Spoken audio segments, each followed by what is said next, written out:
Hey everyone, welcome back to the channel. Today we are at the Wilmington Grand Prix, and today we're racing with the big dogs. So no more of this, everyone in the race has a 9 to 5 and goes and sits at an office chair 5 days a week. Today we've got 70 guys, I think, lined up, and we've got at least one, maybe two pro, what I'll call real pro teams here today, where they've got race radios, they've got free bikes, they've got travel to the races. They're maybe a little bit more willing to put their life on the line for the team. So today's a really good opportunity to get some experience racing around some of those guys in a fast, slightly-ish technical crit.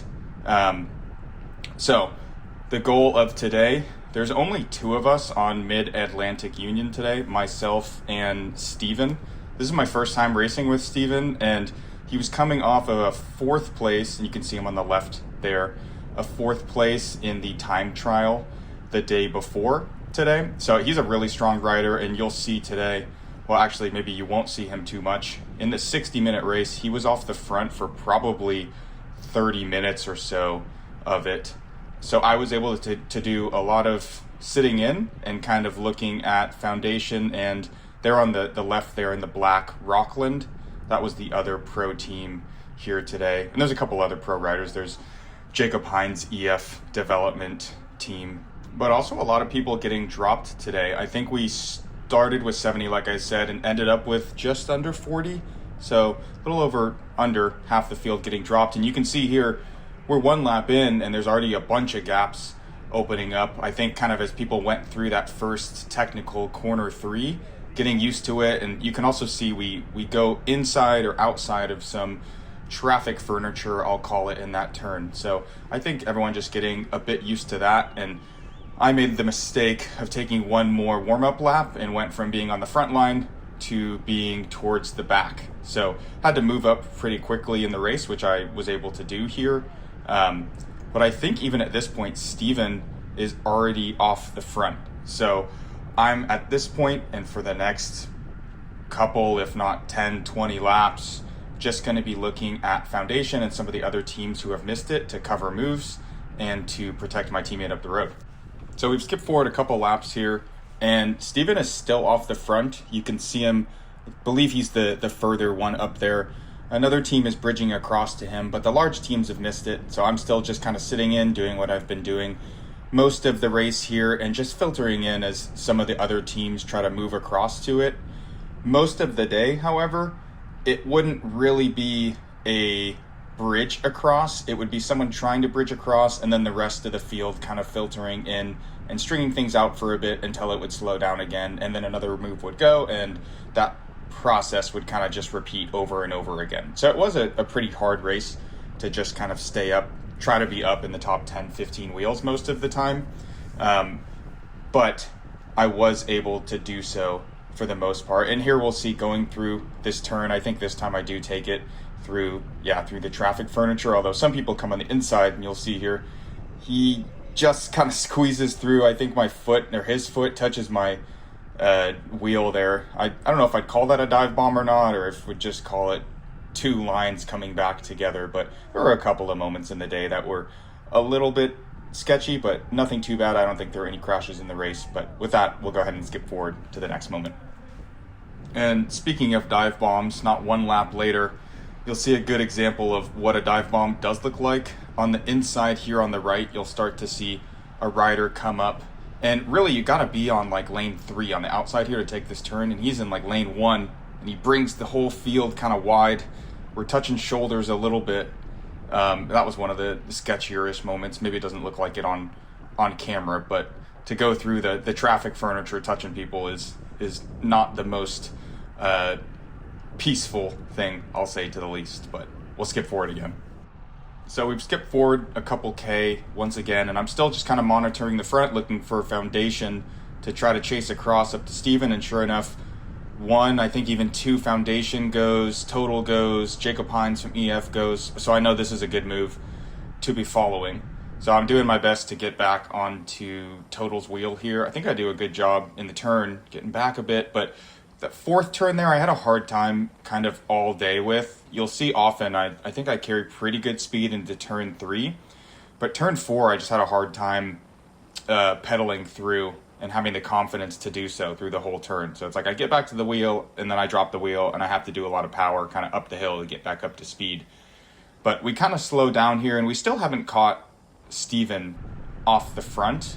But once again, things kind of slow up, and this was the hardest section of the race for me. I think for the 7-8 minutes of this section, I was close to 440 watts or something, and higher than that normalized. But still, I'm kind of, some riders have gone off the front here now that it's slowed down, but I still know, okay, Foundation isn't up there. I don't know that Rockland's up there, but I'm mostly looking at Foundation to chase that back. So, oh yeah, Rockland wasn't up there because you see Rockland go across right there, but I know Foundation isn't up there. So I'm going to ride on the front easy, coast in the downhill, and sure enough, Foundation comes around, and I know that's the wheel to get back on, to follow, to get up to the move, to chase back, potentially Steven at this point. I forget if we catch him at this point. I think we do. So here we can see it's taken a lap or two, but now we've finally caught Steven after that difficult section of the race, and once again, just going to be looking for any counterattacks from the big pro teams. Here total goes, but also Rockland follows, and here I passed Steven. I'm sure this was maybe one of the times he was glad to see me. There weren't too many times I was countering because I was, well, maybe not any, because I was mostly looking to Foundation or Rockland to be in a move, because I knew if they weren't there, then it wasn't going to be worth my while to spend any energy, because they could just bring it back if they wanted to. So we've caught Steven, but I believe he goes again, if not one or two more times after this. So we'll go ahead and skip again. So once again, I've been surfing the top 10-15 wheels. Steven, I think, is up the road at this point, and I see a dangerous group following, and Total's on the front, kind of not necessarily blocking up, but letting their guy go up the road. So I jump across to this move. We are in the last 9K to go, so like we're talking 10 minutes left in the race. So anything that does get up the road and gets too long a leash, like that could be something that sticks for the rest of the race. So, and we do have the representation from Foundation up here. I do know they're going to be trying to chase down my teammate Steven, who I think we do end up passing here pretty momentarily. So from this point forward, it was pretty evident that it was going to come down to a sprint. I think historically this race has gone to a sprint, but after one or two or three from a breakaway had lapped the field. So this year that wasn't the case. I think we averaged 28, 29 miles an hour for the whole thing, for the whole group. So it would have been hard for a break to get away. But at this point, really thinking about positioning as we head into the last 8, 9, 10 laps of the race, because I do know at some point the pro teams are going to start taking over the front and getting their lead out set up to put their sprinters in position to sprint for the win. So like I said, we caught Steven last lap, and now we're going in 5-6 laps to go, and he comes and finds me, and I can't remember if we said anything to each other. Yeah, I think we did. At this point, I think he was going for the full lead out position, Tyler, get me in a good spot to sprint. So I get onto his wheel, and here you can see me kind of dropping in that corner once again, something to work on, something we learned from today.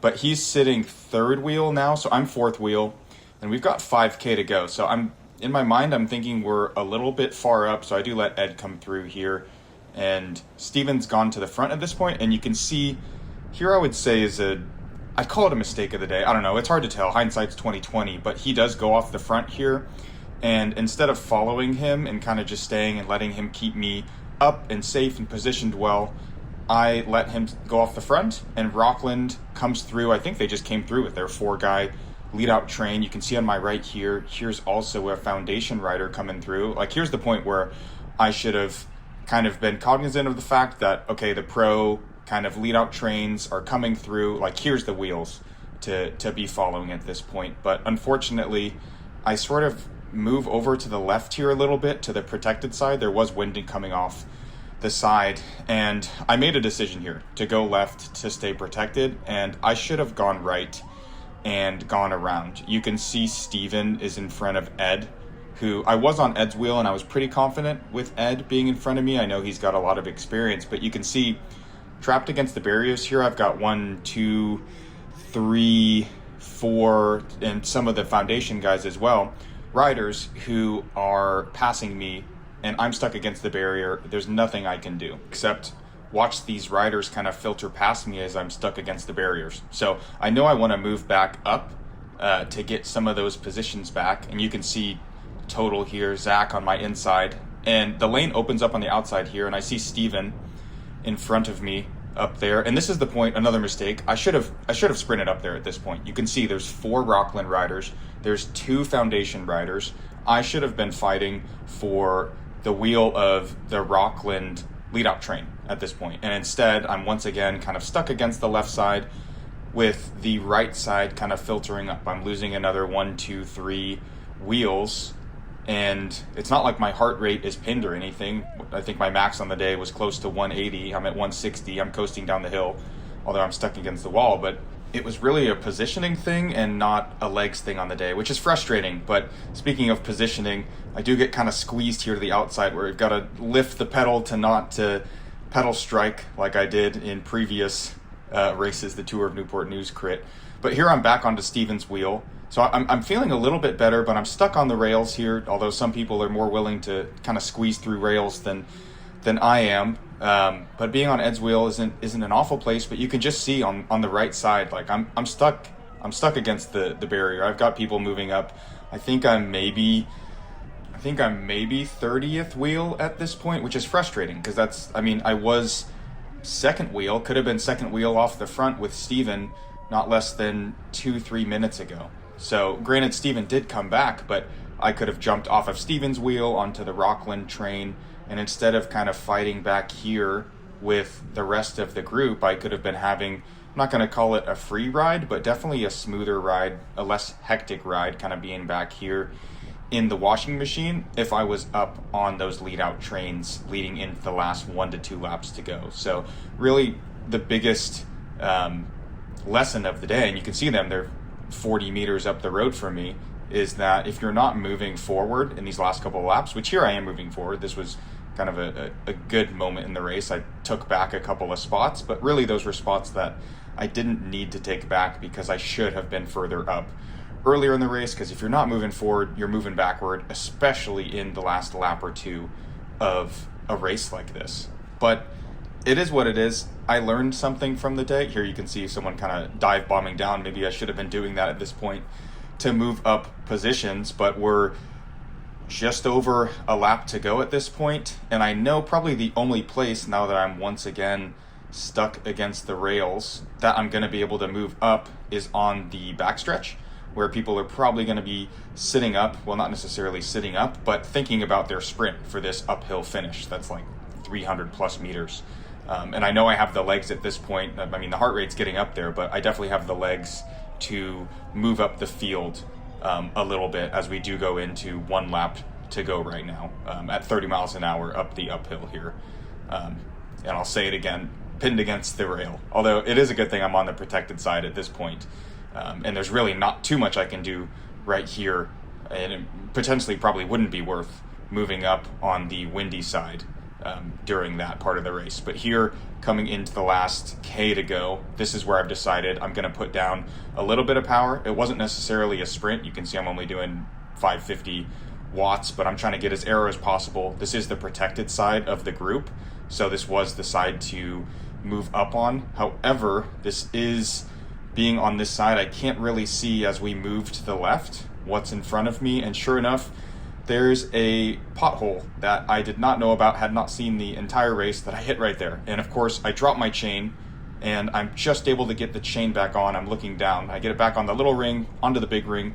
I've lost my front brake at this point too, so I didn't have a brake going into the third turn here. Speaking of chain drops, a chain drop right in front of me, so I'm even having to pull brakes, slow down going into 300 meters to go. But I do have a little bit of a sprint to put out here. I think I'm in 15th-ish position at this point, so now 14th, now 13th, now almost 12th, now 12th, now 11th. Actually, just kidding, I was 1 place up more than that. So I finished 10th on the day, but it's frustrating to see that I did have a decent sprint-ish at the end, and that was even with moving up on the backstretch. So definitely some lessons learned from today. Shout out to Total there, Zach, who got 8th place. Steven, I think, ended up 18th. So overall, I mean, two top 20 places, 2 people in the money for Mid-Atlantic Union today. Once again, thanks for coming back out to the channel, and I'll see you. Oh yeah, you can see my brake doesn't work. I'll see you later this week for the second race in the Green Belt Training Series.